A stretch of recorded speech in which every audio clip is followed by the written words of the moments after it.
Я приветствую вас, дорогие друзья, уважаемые гости и подписчики моего канала. Юрий Воскресенский на связи прямо сейчас, эксперт из Беларуси. Юрий, приветствую вас. Здравствуйте, Александр. Здравствуйте, дорогие зрители и слушатели.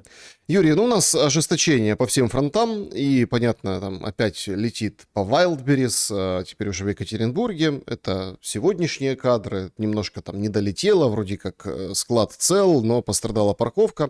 В общем, начинают россияне чувствовать, так сказать, дальнобой Зеленского. Зеленский вчера обещает, что будет и 5000 километров, и 10 тысяч километров. Всем говорит, что будет мобилизация в России, и эту тему активно, скажем так, подливает масло в огонь и качает. И это все перед поездкой в Соединенные Штаты Америки. Причем такой длительной поездкой, апогеем или как кульминацией, которой будут похороны Грэма. На эти похороны Грэма и Нетаньяху отправляется. Поговорим и об этом замечательном аспекте. Почему замечательным? Потому что вообще в мир переформатируется. Это требует такого осознания. Это, с одной стороны, кажется, непостижимо, но пылает Ближний Восток, тут Нетаньяху там, его обещают посадить, и Зеленский там. Короче, все съезжаются, чтобы Грэма закапывать. Но все-таки к Зеленскому и его прелюдиям, или как предварительным ласкам перед поездкой в Соединенные Штаты Америки, он встречается с замечательной блогершей, которая магаистка, называла коррупционером его. И сначала кажется это все абсолютным цирком, но когда немножко отделишь зерна от плевел, отбросишь все лишнее, ты понимаешь, что в такой какой-то игривой форме он говорит, что ничего не нюхал с Макроном, и вообще мы не нацисты. И самое, наверное, главное, да, он говорит, лучше перемирие, чем 10-20 лет воевать и класть жизни. Это что-то абсолютно новое, что прозвучало в этом интервью. Я, признаться честно, там есть инсайды, что там $1 миллион стоило, чтобы она переобулась, находясь в Америке, 2 миллиона, чтобы она приехала и взяла вот это интервью. Но когда ты понимаешь цену вопроса, ты понимаешь, что что-то меняется. Меняется ли что-то? И как вы относитесь к вот таким, скажем так, предварительным заявлением перед вот этой поездкой в Америку Зеленского? Тут, с моей точки зрения, все очевидно. Перед любым визитом главы государств дают интервью местной прессе, как правило, ведущей газете. Но так как Зеленский для себя, в том числе в этой когнитивной гибридной войне, которую он ведет, принял для себя делать упор на социальные сети и блогеров, лидеров общественного мнения. Это, наверное, правильно, потому что сейчас газет, в том числе в электронном виде, читают все меньше и меньше. То просто заплатили американские, украино-американские лоббисты, чтобы вот эту блогершу привести, и чтобы она прорекламировала Зеленского, как когда-то рекламировала собачий корм. И даже есть в интернете, если вы видели кадры объективного контроля, где она не только рекламирует, но, простите, и кушает этот собачий корм. Поэтому она может скушать и вот все то, что говорит Зеленский. Но вопрос, скушают ли это американцы.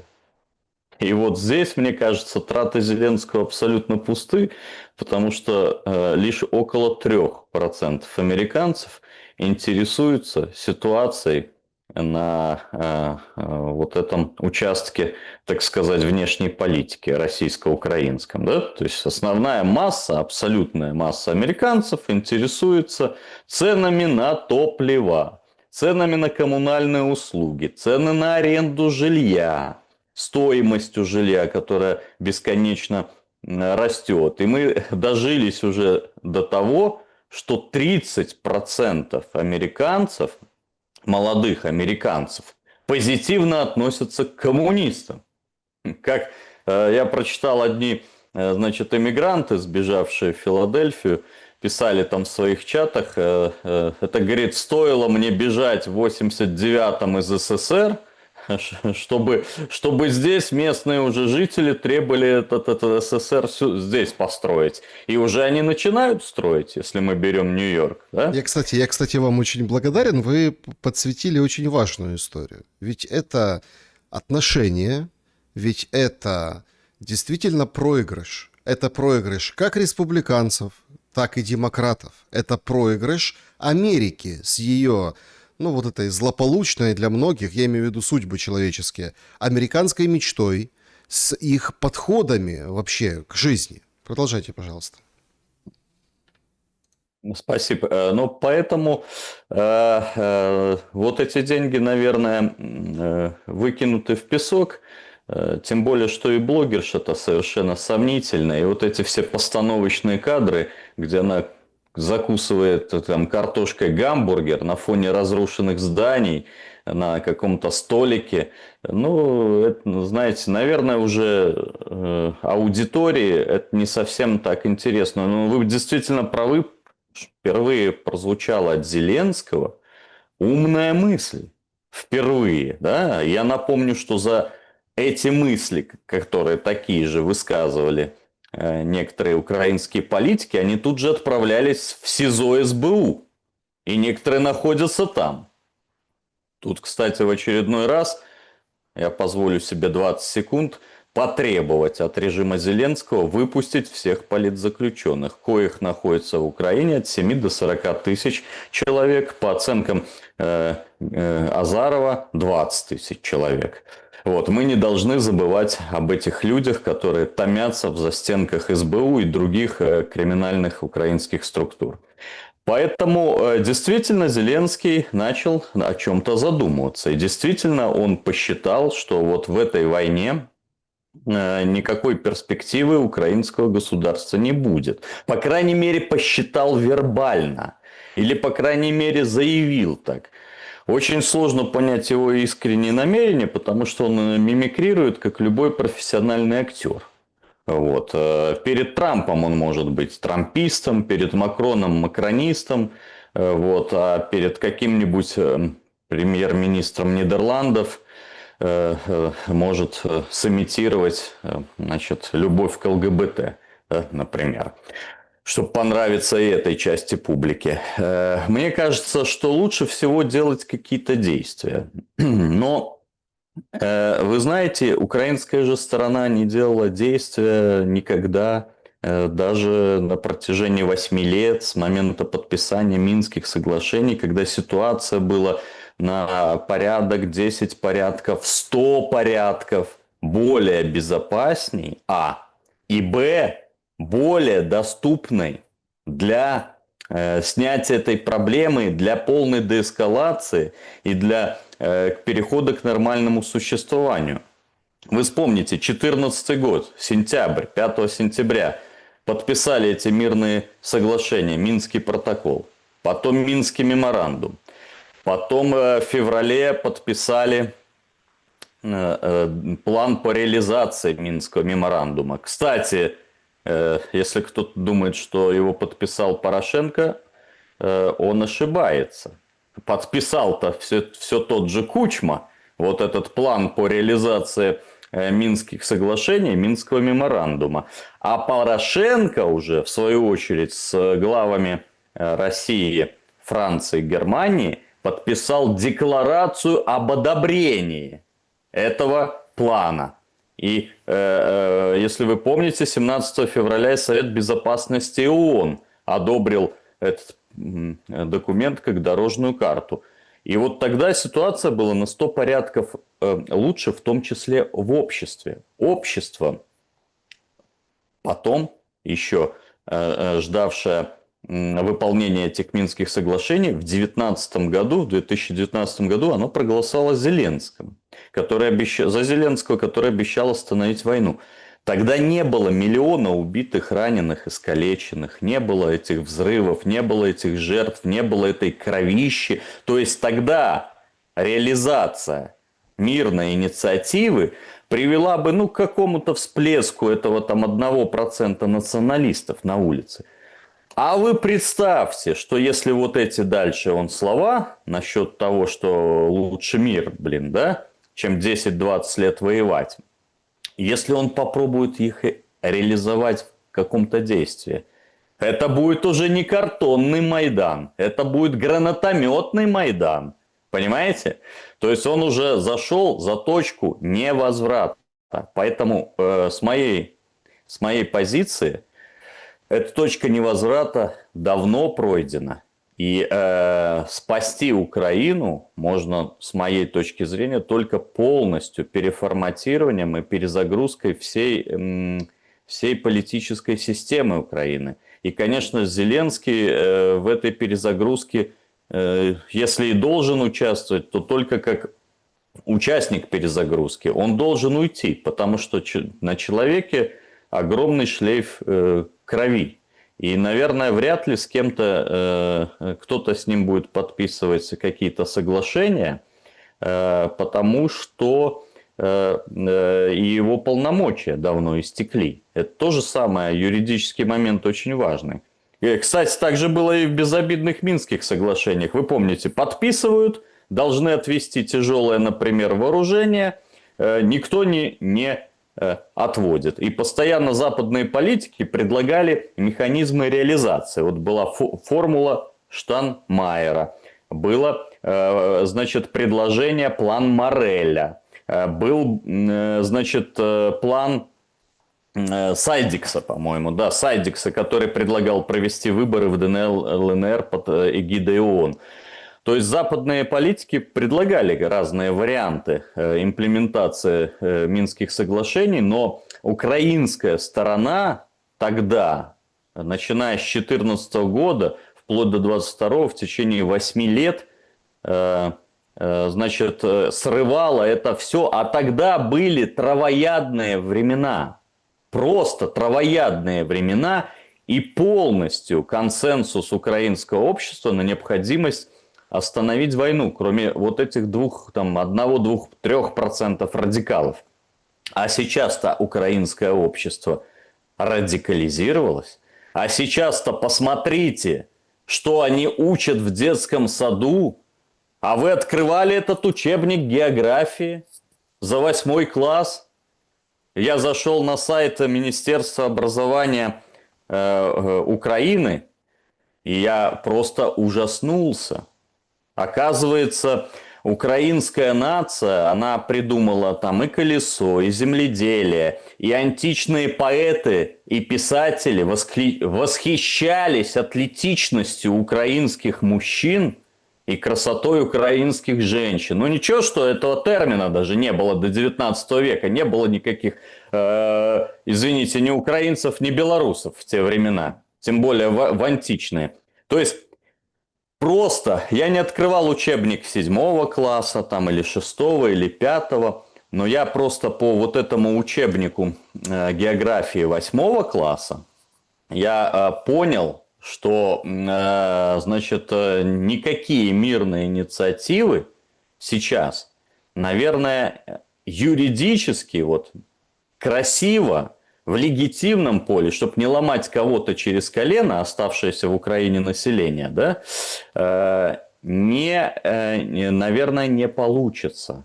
Да и как юридически это сделать, если как минимум половина населения уехала в другие страны? Вы так об учебниках, тогда я добавлю здесь. В соцсетях активно рассматривают там свежие учебники украинские, да, и вот есть там история Украины за 11 класс, и прям, ну, там педагог, методист на своем канале как-то пытается вчитываться в это, и, ну, вот там параграф, например, обыденная жизнь, например, 11-12 параграф, по аналитическим обзорам ОУН, это в учебнике пишется, шахтеры Донбасса черные невольники сталинского режима. Большинство шахтеров это люди, которые приезжие, привезенные, гнездятся в большой тесноте в общежитиях, которые подпирали со всех сторон бревнами, чтобы они не рассыпались. Едят они в большинстве своем в шахтерских столовых. Это длинные, хмурые бараки с некоторыми столами и поломанными стульями, где варят баланду из кислой капусты, буряка, ну, свеклы и зеленых помидоров. Временами к такой чертовой юшке туда попадает мерзлая картошина и кусок мяса. Еду подают к столу в железных коробках, сделанных из американских консервных банок. Это учебник, я цитирую. Ложек здесь нет. Ложки стачиваются. Значит, правда, на праздники, как 1 мая, 7 ноября и так далее, можно увидеть несколько счастливчиков, которые достают здесь ложку, а последние, которые не имеют своей ложки, остаются без нее. Тут же выдают хлеб, который можно назвать хлебом, какое-то месиво, в общем, можно дуба дать. И это продолжается. Это вот цитирование какого-то аналитического обзора ОУН. 11-12 параграф свежего за 11 класс учебника истории. Так, дополню, потому что мы поднимаем очень важный момент, который может объяснить, как мы будем даже жить в случае, если какие-то соглашения начнем имплементировать. Так уже дополню уже так же, как вы, замечательными цитатами, шокирующими, я бы сказал, дополню. Дополню вот цитаты из этого учебника географии. Автора Масляк Капирулина, да, значит, рекомендован Министерством образования и науки Украины. Фактически, пишет автор, 1000 лет, это 8 класс, Украина существовала в одних и тех же пределах. Люди здесь занимались тем же, чем занимаются сегодня, ремеслом, товаром. Античные исследователи отмечали атлетическое строение украинских мужчин, вот, их храбрость и воинственность, и красоту женщин. Невероятно богатая, разнообразная, красивая природа Украины породила феноменальные качества украинской нации, которые она разнесла по всему миру. Везде это цитаты, это не, простите, зарисовки Жванецкого. Нет, везде на земле. Я просто почему? Я почему здесь вспомнил вот эту цитату из учебника 11 класса про Донбасс? Уже несколько дней соцсети шумят по поводу высказываний Дропатова, которые разнеслись в сети, по поводу отношения. И Донбасс — это ровно тот же Донбасс, с которого все началось. И вот как одно с другим сопоставить и о каком... Ну, опять-таки, он же не сказал, Зеленский, за то, чтобы войну остановить, это лучше, чем 10-20 лет умирать. Он сказал перемирие. То есть о каком тогда разрешении войны и проблематики может идти речь? Так, я понимаю, что вы меня остановили, чтобы у нас в юмореску Жванецкого и Задорнова ничего не... значит, превращалось. Но если можно, вот один абзац, завершая учебник, один вот абзац я хочу зачитать и потом вернуться к вашему вопросу. Значит, американские ученые считают украинцев древнейшей нацией мира. Они обосновывают свое утверждение тем, что украинская нация единственная в мире, которая ведет свое начало из тысячелетних глубин матриархата. Только у украинцев человеческое существо называется словом женского рода людина, а маленький человек называется словом женского рода дитина. То есть это какой-то кошмар, понимаете?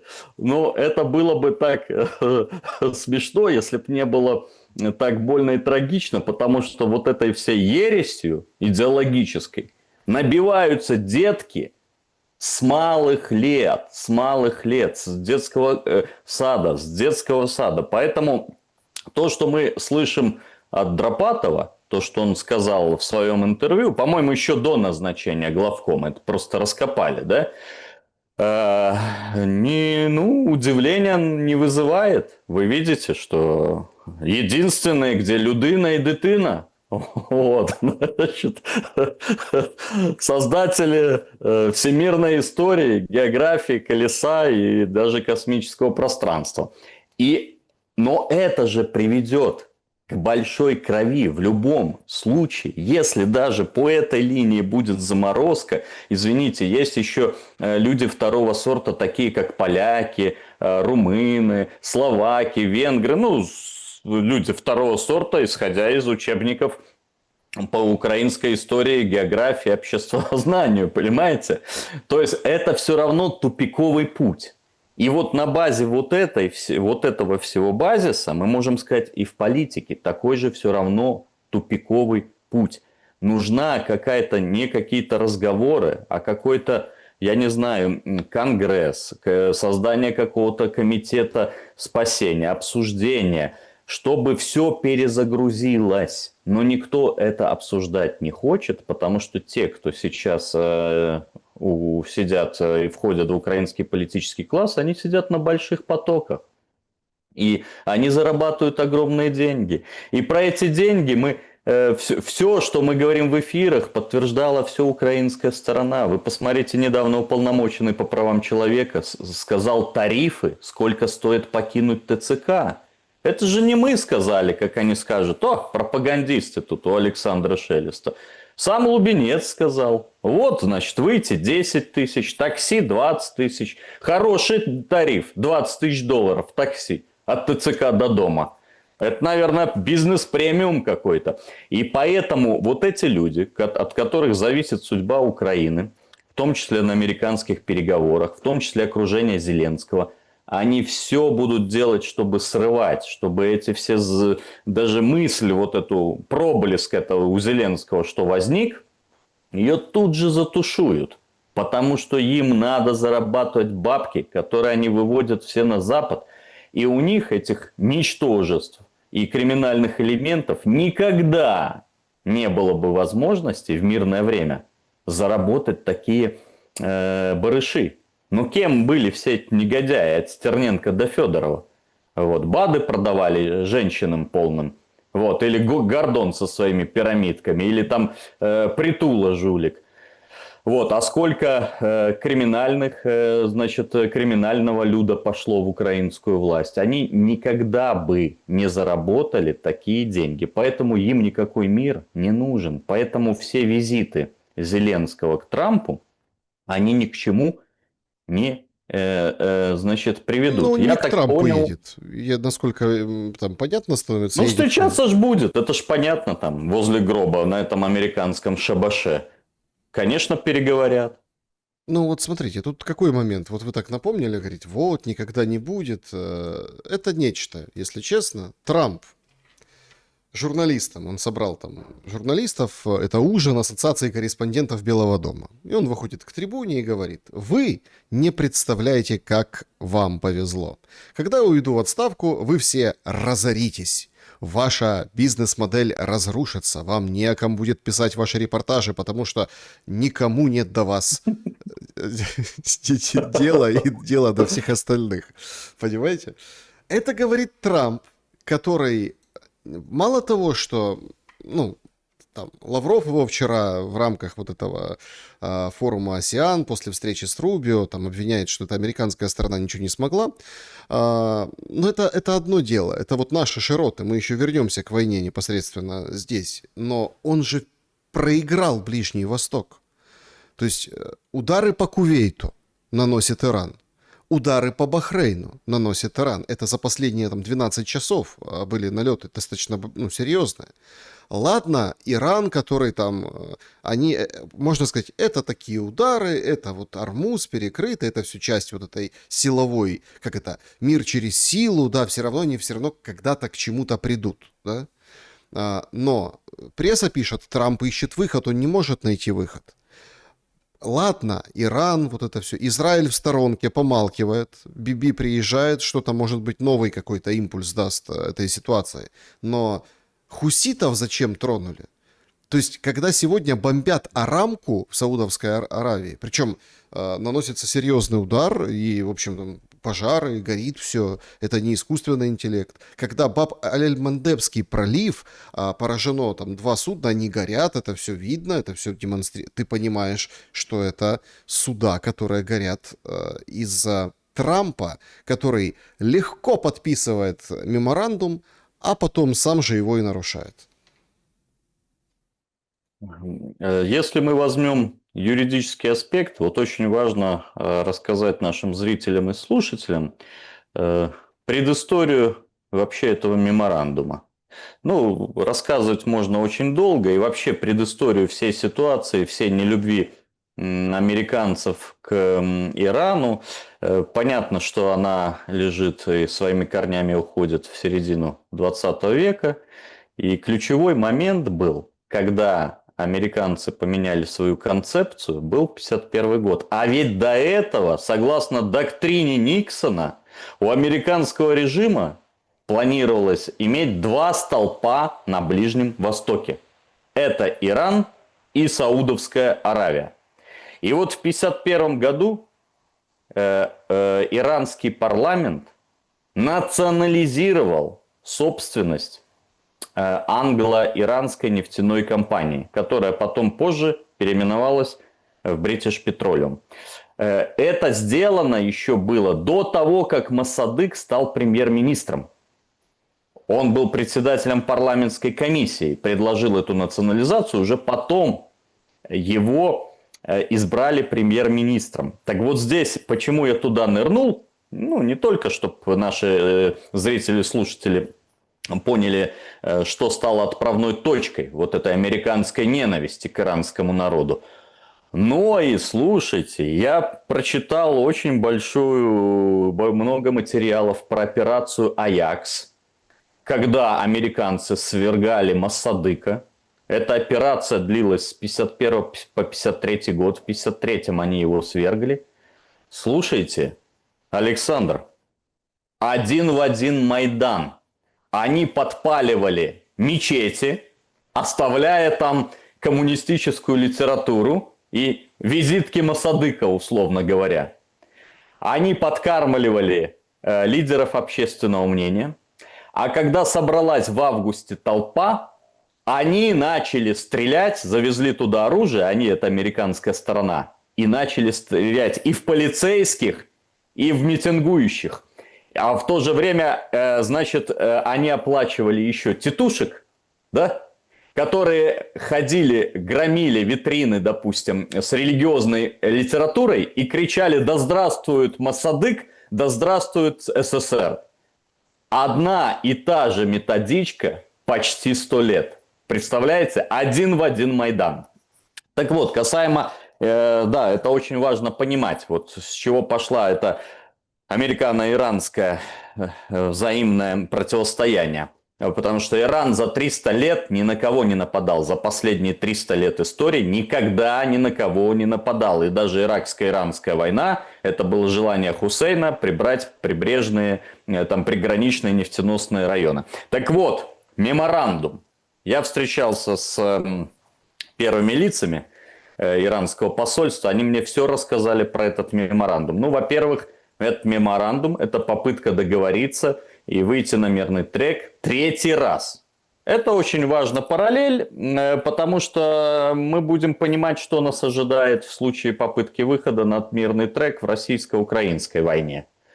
Сейчас уже можно называть это войной, сам Песков разрешил. Значит, первый раз 12-дневная война, 2025 год. Во время переговоров коварное убийство всех переговорщиков. Второй раз начало года и подлое убийство верховного правителя, верховного аятоллы Ирана и убийство огромного количества мирного населения, более 700 человек. И 3-й раз меморандум. Вот этот исламабадский меморандум, подписанный в Швейцарии. Значит, сходу не прошло и 2 суток, как был нарушен пункт 1, пункт 5 и пункт 9. Пункт 1 требует прекращения военных действий в Ливане. Сразу же после меморандума израильская авиация нанесла удары по мирным объектам гражданской инфраструктуры Ливана. Пункт 9 запрещает наращивание военного присутствия в регионе. Сразу же иранская сторона зафиксировала переброску дополнительных заправщиков и бомбардировщиков с Британии на базы поближе к Ближнему Востоку. И пункт 5, потому что говорят, вот, значит, корабли пустили, а Иран ударил по ним первый. И даже у вас там один комментатор, не буду некорректно, наверное, значит, говорить, обсуждать других комментаторов, но один поклонник господина Алиева у вас выступал и говорил, это Иран первый нарушил.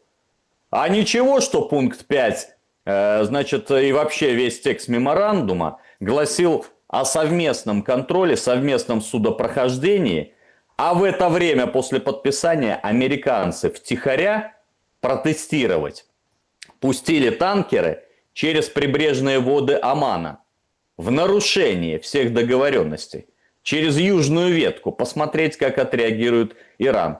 Зачем они это сделали без предупреждения иранской стороны? Чтобы сорвать меморандум, нарушение пункта 5.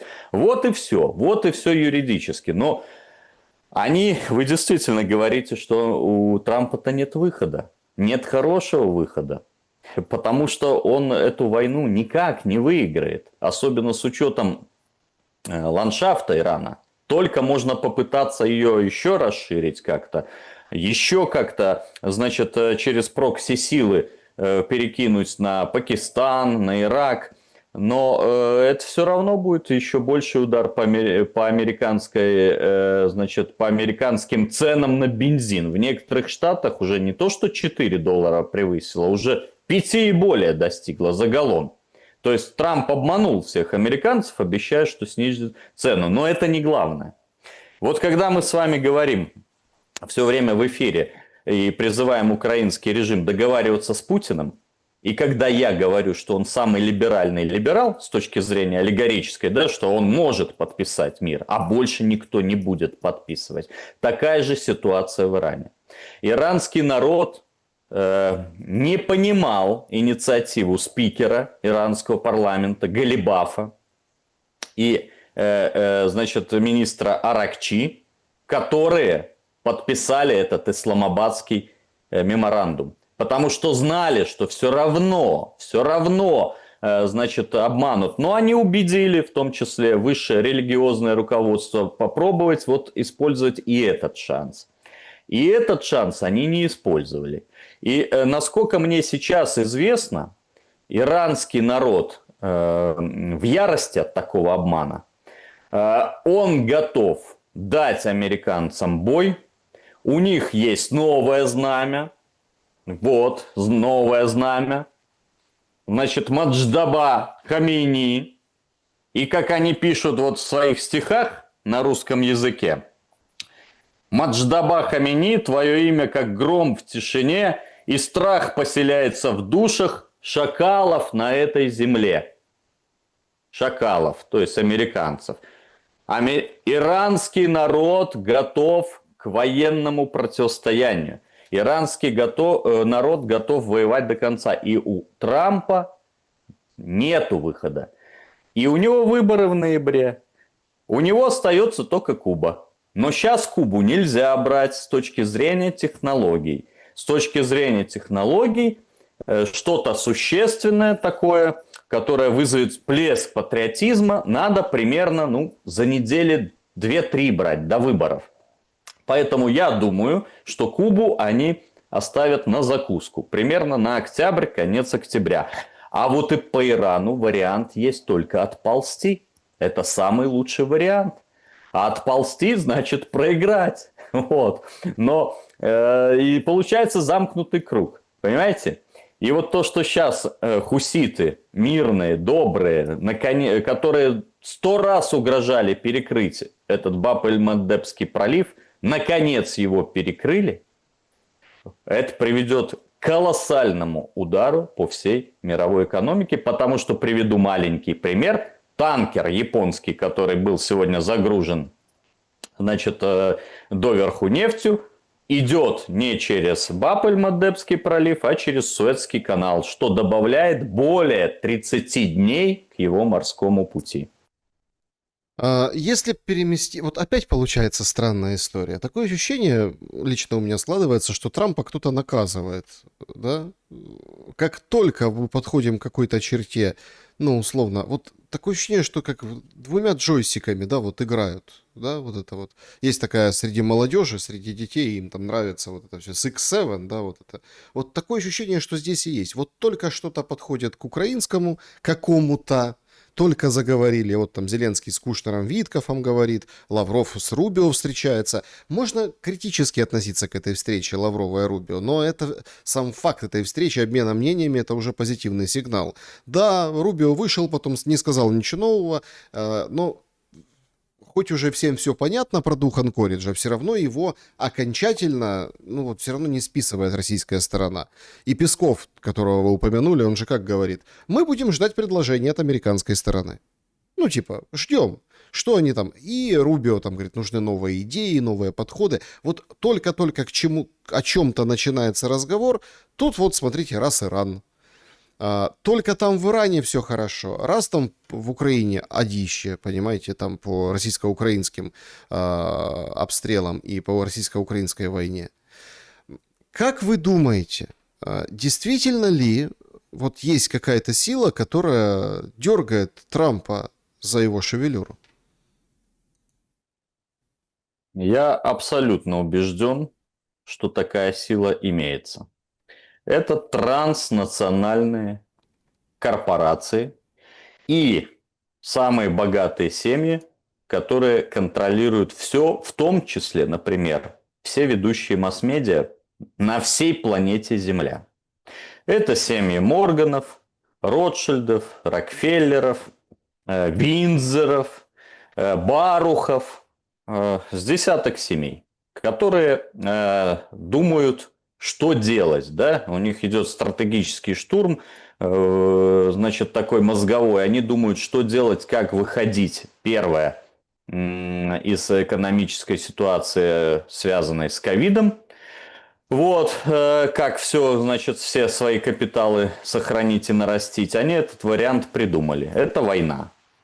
Но и дальше у них идут дискуссии, я, конечно, не присутствовал на их встречах, вот, в их, кстати, закрытых встречах в Бельбедерском клубе, например, со стороны России однажды присутствовал Чубайс в этих встречах, которые они проводят раз в год. Но там, насколько мне попадаются отрывочно из прессы какие-то комментарии западных политологов, значит, одна часть там дальше нацелена, чтобы это все разжигать и сокращать человечество. Ну, в принципе, Борис Джонсон же описал в своей колонке, что это благо на самом деле. Вот. И тестируют же в Европе вот эти все базовый капитал, да, там, значит, или как это, минимальная, да, зарплата, которую они будут людям платить за то, что они сидят дома, там, у компьютера, у телефона, никуда не выходят, просто тратят, заказывают через интернет-магазины какие-то товары. А они дальше контролируют мир. А другая составная часть все-таки хочет выйти из этой всей спирали эскалации. Почему? Потому что спираль эскалации чем плоха? Она же поднимается все время выше, выше, выше. И она может подойти к тому уровню, что в результате этой эскалации и этим семьям не будет места на планете Земля. Потому что Земля просто будет нежизнеспособной. Посмотрите вообще, какая сейчас и погода делается, сколько катаклизмов этих, значит, сколько изменений и так далее. Потому что эту Землю бомбят бесконечно во всех регионах. Но я думаю, что и уверен, что на Трампа, безусловно, давят эти семьи. И прежде всего на него давит израильское лобби. И со слов вице-президента США Венса, он все подтвердил это в интервью блогеру 4-часовому, что все время, как только они подходят к какому-то мирному треку, появляются люди, которые не хотят этого допустить. Поэтому роль Трампа, значит, она слишком преувеличена. Он фактически, да, не совсем уже такой отбитый наемный менеджер, как Макрон или Мерц. Все-таки у него есть и свои серьезные капиталы, и он лидер партии, у него рейтинг повыше в 2 раза, а то и 3, чем у Макрона и Мерца. В районе 37% на сегодняшний день. Но все равно он не всесилен. Посмотрите новую резолюцию американских законодателей, которые ограничили опять полномочия Трампа и требуют не возобновлять без их разрешения никаких боевых действий в Иране. А скоро, после ноября, он будет вообще связан по рукам и ногам. Ну, хотя я допускаю, что триумфальный захват Кубы может эту тенденцию переломить краткосрочно. А другого варианта у Трампа нет. Или Куба, или Гренландия, или победа в Иране. Вот, поэтому действительно на него давят, он не самостоятельная фигура. Но нам надо понять, особенно после того, как мы увидели, как иранский народ сопротивляется мировому этому Империализму. гегемону, да, умирающему.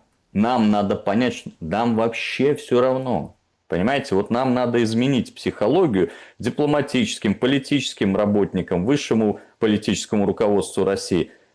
Есть они, нет. Надо выстраивать отношения с другими странами мира, кроме 50 стран Запада. Есть еще 150 стран.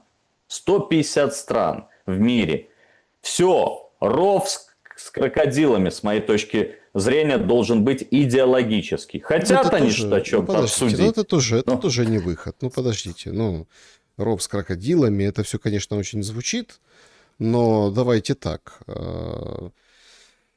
Сейчас же вот там нам нужно... Вот сейчас на самом деле одище происходит с точки зрения ударов по разного рода, ну, скажем так, объектам.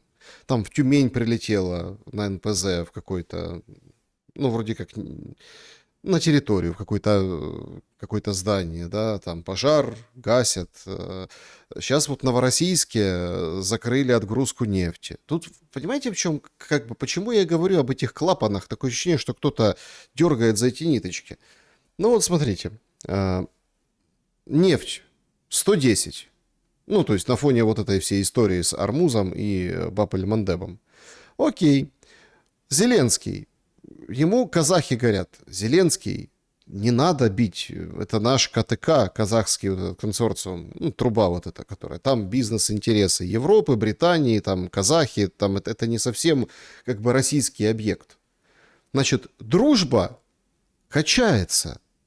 Вот дружба та, которая там в Мадяра недавно плюнули, он там шел где-то по улице, а в него плюнули. Представляете, это событие. Это на самом деле новость для Венгрии. В Венгрии что там происходит в той Венгрии, да? А тут в Мадяра плюнули, нового премьера. И преследуют Орбана и, ну там, апологетов Орбана. То есть, но эта ситуация весной этого года, с апреля этого года, как бы нефть идет. Российская, не российская, уже вопросов никто не задает. Но румыны, итальянцы, которые получали, НПЗ которых получали вот эту нефть из Казахстана, они говорят: ребята, ну, проблемы. Это все отражается вместе с ударами по заправкам. Вот прошлой ночью 4 заправки в Полтавской области поражены. 2 в Сумах. Летит уже там до Житомира долетает. То есть удары по портам. Опять показывает видео Минобороны, Украина имеется в виду, черноморским портам. То есть мы видим, цена на нефть растет в мире, цена на бензин и на все, что там из этой нефти в Украине, тоже подскочила там за сутки раз, и все, и подскочила. И что ты будешь делать? Заправляться как есть. Понимаете? То есть это же с точки зрения ведения войны, это в том числе это выстрел в ногу. То есть вроде как принимает далекобійні санкции, Зеленский атакует вот это все, поражает, наносит ущерб России, но этот ущерб России приводит по цепочке на фоне событий на Ближнем Востоке к ущербу всем. Румынам, европейцам, ну, всем. И в том числе, как это не дико, собственной армии, ну, то есть армии Зеленского. То есть у нас какой-то вот этот пазл, он не складывается, не входят вот эти частички в этот пазл. Нам все говорят как. И у меня на канале, и вообще аналитики что говорят? Нужно ущерб России нанести. Отсюда эти миллиардные убытки Wildberries в долларах. То есть предприниматели, которые ропчат. Это потому, чтобы нанести ущерб. Ну и плюс там негодование. Да? Закрыть нефть, вот это все. Мы тогда победим. Россия. Когда условно, гипотетически Россия разваливается, падает экономика, вот это все так тяжело и ужасно, то, чего хотят добиться, вот эти все там аналитики, или как бы вскрывают эти планы со стороны Запада, накрывает весь регион, и все становятся в шоке от этого. И тут мы вспоминаем, мы сегодня такой у нас день воспоминаний, помните Байдена? Вот вроде дурак с авторучкой, но именно он тогда запустил вот эту концепцию управляемой войны. А Трампу все равно. Трамп управляет Ближним Востоком событиями? Нет. Ну, отчасти, но нет. Трамп управляет тем, что происходит в войне Европа и Украина и Россия? Нет. Европа управляет? Тоже не управляет. Получается, что никто ничем не управляет и накрывает всех. Выгода только плюс-минус Америка, потому что она далеко, но и то там финансовые издержки и на вооружение, и на все на свете. То есть мы подходим к определенному, ну, какому-то самоубийству западной экономики.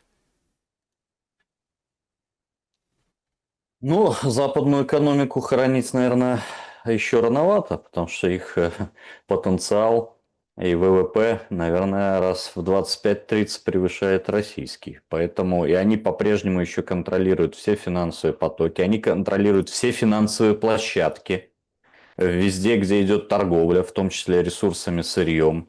Они контролируют и определяют индексы. Все 4 аудиторские компании, это западные, да, которые могут обвалить любую страну, ну, например, снизив ей индекс, да, на несколько порядков. Поэтому нет, они все-таки, с моей точки зрения, выстоят, хоть, конечно, уровень жизни у них ухудшится, расслоение увеличится, и вот эта тяга молодежи западных стран к социализму, коммунизму, которую мы начинаем видеть, это уже первые ласточки. И одновременно радикализация. То есть все больше и больше звучат радикальные лозунги. Поэтому запас, возможно, вот это ведение военных действий еще есть. Еще несколько лет можно спокойно вести боевые действия в разных направлениях, разжигая конфликт или вовлекая в новые страны. Вот кто скажет, что у Запада нету мысли, у Большого Запада, например, довести до военного конфликта противостояние между Украиной и Польшей? Ведь в Польше сейчас реально предпогромное состояние. По данным польской прессы, больше 45% ненавидят украинцев. Ненавидят. Вот вы представляете, до чего надо дойти, чтобы ответить в графе в анкете у социологов вот этот вариант ответа, что я ненавижу своих соседей. Так а что случилось? Так смотрите, вот что случилось, это второй вопрос, а первый вопрос, что где гарантия, что поляков не стравят с украинцами до такой степени, ведь за первые полгода число преступлений по национальному признаку в Польше, по данным Министерства внутренних дел Польши, составило более 180 преступлений. Для справки, в Беларуси за это же время 0. 0 таких преступлений на национальной почве. Вот. 180 преступлений, кстати, что на 30% больше, чем в 2025 году, в котором произошло 104 преступления за полгода на национальной почве. Что стало понятно? Понятно, изменилась риторика польских политиков, да, польских лидеров общественных мнений. Значит, польские граждане устали от наглого поведения некоторых соотечественников. Понятно, что соотечественников, я имею в виду ваших, украинцев. Понятно, что 99% украинцев ведут как законопослушные люди. Но вот этот там 1%, который гоняет там, значит, на шикарных машинах, не работает, да, матерится, вот, значит, все это терпели на протяжении долгих лет, а потом это вызвало такой накопительный хейтерский эффект. Знаете, это напоминает, вот можно предположить, что, допустим, кто-то пустил беженцев в свой дом, да, ну, негде людям жить. Но одно дело, они пожили 2 недели, 2 месяца, а другое дело уже 5-й год. Они живут и начинают еще новых привозить гостей, и начинают какие-то диктовать правила, условия. Поэтому это все было понятно. Плюс есть еще и исторические противоречия, да? Резня и новые факты, новые вот эти данные, которые Зеленский поручил рассекретить. Он подумал, да, рассекречу, чтобы как-то снять ситуацию, да, значит, напряжение. Но это напряжение увеличится, потому что в этих новых фактах мы же прочитаем, что делали стороны в рамках вот этого геноцида. Понимаете, там же с подробностями будут, как они вспарывали животы, били младенцев о стену, там все эти ужасы, они будут документально уже еще раз зафиксированы. И вот это открытие архивов, оно наоборот еще больше ужесточит людей. И мы смотрим, значит, что где-то там за океаном или за Туманным Альбионом сидят дяди, которые уже пухнут от этих денег, от роста этих военных заказов, от бабок, баблища, от этих схем, от кредитов. И они смотрят, а вот смотрите, затихает украино-российский чуть-чуть кейс. Когда он будет затихать, пока он эскалируется. А давайте-ка сделаем, как в Иране, в операции «Аякс». Наймем украинских отморозков каких-нибудь, чтобы убили поляка. А потом наймем польских, чтобы убили украинцев. Вы видите, что украинские девочки уже не могут в автобусе, значит, проехать. А наши национал-предатели белорусские рассказывают, что один там работает таксистом, он майку себе изготовил «Я белорус», потому что его несколько раз пытались избить, слыша, как он разговаривает на русском языке. Мы-то все говорим на русском языке, как бы здесь ни кривлялись. И он уже ходит в майке «Я белорус», чтобы его не колотили. И вы понимаете, это предпогромная ситуация. И если в случае какой-то попытки нормализации на российско-украинском треке, если это будет как-то она запущена, то вот эти все семьи, вот эти кланы, вот эти все капиталисты, они просто подожгут польско-украинское направление.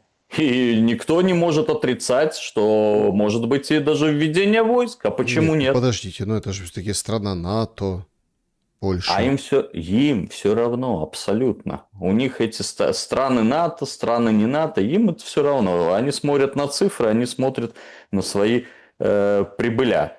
Значит, но для того, чтобы новое направление разжигать, надо, чтобы какое-то старое затухло. А старое не затухает, оно эскалируется. Почему? И вы задаете этот вопрос, и наши зрители, слушатели, эксперты. Почему? Казалось бы, вот ты бьешь по складам, а тебе прилетает в 10 раз больше. Да? А ты все равно бьешь. Тебе опять в 10 раз больше. Ты опять бьешь. Тебе говорят, что сейчас прилетит вообще 4000 реактивных дронов. Значит, значит, ты не дурак. Значит, у тебя задача в этом заключается. И у них заключается задача, во-первых, посеять, значит, нанести как можно больший ущерб. И России, и себе. А знаете почему себе? Потому что деньги будут на восстановление выделять. И они еще больше наворуются с этих денег. Вторая задача, чтобы ненависть посеять между русскими и украинцами на века. Чем больше будет кровищей, тем дольше будем выходить на нормализацию добрососедских отношений. Третий момент. Когнитивная гибридная война. Зеленский всю ставку поставил на это. Потому что он прекрасно знает, и мы знаем из истории, что любые успехи военных нивелируются подписью политиков. А мы же знаем, что везде в окружении любой страны есть экономические группировки, люди с паспортами зарубежных стран, которые прибегут и скажут: слушай, ну там сына исключают из Колумбийского университета, дачу нашу под Антибом забирают, яхту все никак не можем отсудить, давай уже заканчивай, что-нибудь подписывай. И это со всех сторон. Вот поэтому Зеленский поставил ставку и на эту когнитивную войну. Он пока действует очень грамотно с точки зрения нанесения ущерба. И все, кто говорят, что это клоун и дурак, они ошибаются. Вот, значит, он может и клоун, но не такой уж и дурак. Но я удивился, слушайте, Александр, я удивился, что Зеленский сделал крупнейшую внутриполитическую ошибку. Он пошел на поводу у картонного Майдана. Он сменил в разгар боевых действий, причем в ряде мест украинская армия проводит наступление, да, степногорское направление, а по другим позициям хоть и отступает, но задерживает максимально, значит, на большое количество времени российскую армию, да, он поменял главнокомандующего. Это можно было сделать, вот с точки зрения грамотности политических технологий, можно было сделать без всяких требований до Майдана. Но когда вышли вот это вот взброд, простите, с картонками и начал требовать, и ты пошел у них на поводу, все, коготок увяз, все птички пропасть. Смотрите, они сегодня вышли опять в 5 городах Украины и требуют уже своего министра обороны. И что ты будешь делать сейчас? А сделать технологически сейчас надо. Вот если Зеленский, он же все-таки как злой гений должен эффективные какие-то предпринимать меры для обеспечения стабильности своего режима. Так вот, с точки зрения обеспечения стабильности режима, Федоров должен быть арестован. Тем более, значит, оружейники украинские дали шикарный повод. Шикарный повод. Выставку анонсировали вооружений. Но туда прилетели на выставку и российские вооружения. Ну да, эту, значит, выставку под Киевом, которая попала под ракетный обстрел, вчера организовала Ассоциация производителей беспилотников «Армада». Сейчас всех критикуют, Буданов критикуют, Зеленский, там все разбираются, Генпрокуратура, официально 10 человек погибших, уже пошли некрологи. Позже «Армада» подтвердила это она именно выставку. Значит, и там объяснили, почему проводили свое мероприятие на открытом пространстве. Это была практическая демонстрация, а не выставка. Речь шла о работе систем обнаружения перехвата воздушных целей, беспилотников-перехватчиков и других противодроновых технологий, там РЭБы, РЛС, РР и так далее. Значит, для проверки таких систем необходимо открытое пространство и возможность практического применения, заявили они официально. Ну, «Армаду» по открытым данным реестров возглавляет член партии Белецкого нацкорпус Василий Гончарук. Вот так вот. Ну вот, самый лучший вариант. Значит, взять Гончарука, тот даст показания на своего шефа прошлого, Федорова, и на Федорова наручники. Это самый лучший вариант для того, чтобы избежать внутриполитической дестабилизации. Но нам, с точки зрения национальных интересов союзного государства, конечно, это замечательно. Эти картонки, Майданы, требования сменить уже и министра обороны. Это замечательный подарок. Вот. Но я просто удивлен, что Зеленский, который выступал таким, знаете, бескомпромиссным, безапелляционным, дерзким деятелем, пошел, значит, навстречу этим всем прыщавым малолеткам, которые не то что пороху не нюхали, они даже не знают, как роллтон заварить. И это приведет, вот не скажу, что это черный лебедь, не скажу, что черный лебедь. Кстати, наверное, черного лебедя тоже изобрели украинцы, я учебник не открывал по биологии. Но это фактор, который очень серьезно повлияет на, в том числе, дестабилизацию среди военного руководства. Потому что они понимают и будут понимать, что их могут мгновенно слить, их боевых офицеров, которые льют кровь, которые не сдаются, отмечают наши, значит, русские военкоры, что по-прежнему, понимаете, воюют, практически не сдаются. И выходят какие-то вот эти, значит, соросята, или кто им там платит, с картонками. И их тут же могут обнулить. Это очень интересный фактор, который явно сыграет свою роль. Но вот говоря об этом событии, значит, под Киевом, когда русская армия посетила эту выставку, тоже хочу привести цитату из учебника географии 8 класса. «Непреодолимая тяга к звездам – это особенность украинского характера. Она нашла свое реальное проявление в техническом творчестве с ракетостроения и освоения космического пространства. Наша нация дала человечеству крылья». Вот здесь не могу отстать от этого учебника, вот, потому что здесь написано про все. Про все. Кстати, и про песни, Александр. Украинцы веками создавали самые мелодичные песни, и украинские народные мелодии стали народными от Польши до США и Японии. То-то я думал, что Тейлор Свифт поет, а это, наверное, еще не вмерла Украина на английском языке. Вот, значит, ситуация сейчас самая опасная, самая эскалирующая, потому что Зеленский поставил на карту, я имею в виду ситуацию на поле боя. Сейчас гражданскому населению надо быть очень бдительным, никуда лишний раз не высовываться, не ездить, потому что Зеленский поставил на карту все. Сейчас он будет в Америке просить еще какие-то там либо деньги, либо баллистику, либо средства ПВО. Вот. И я думаю, она пойдет на какую-то деэскалацию только после 4 ноября. То есть все замерли в ожидании того, что произойдет в ноябре. И Зеленский решил пойти all-in в рамках вот этой когнитивной войны. Вот. И это очень опасно для гражданского населения по обе стороны линии боевого соприкосновения. Потому что когда ты ставишь all-in, ты должен понимать и про последствия, которые могут прилететь тебе. И это очень, конечно, печально, потому что каждую субботу мы с вами начинаем эфир о том, что, слушайте, ну никогда такого не было, и вот опять и еще хуже. А хочется хоть одну субботу начать эфир с того, что, ну смотрите, наконец-то затишье, наконец-то какие-то начали встречи, какие-то обсуждения, какие-то предложения по деэскалации. Но все-таки я верю, что мы рано или поздно дождемся такой субботы. Да, уж хотелось бы. Юрий Воскресенский был моим собеседником сегодня. Спасибо за время и мысли. Друзья, благодарю, что посмотрели это видео. Напишите, с чем согласны, с чем нет в комментариях.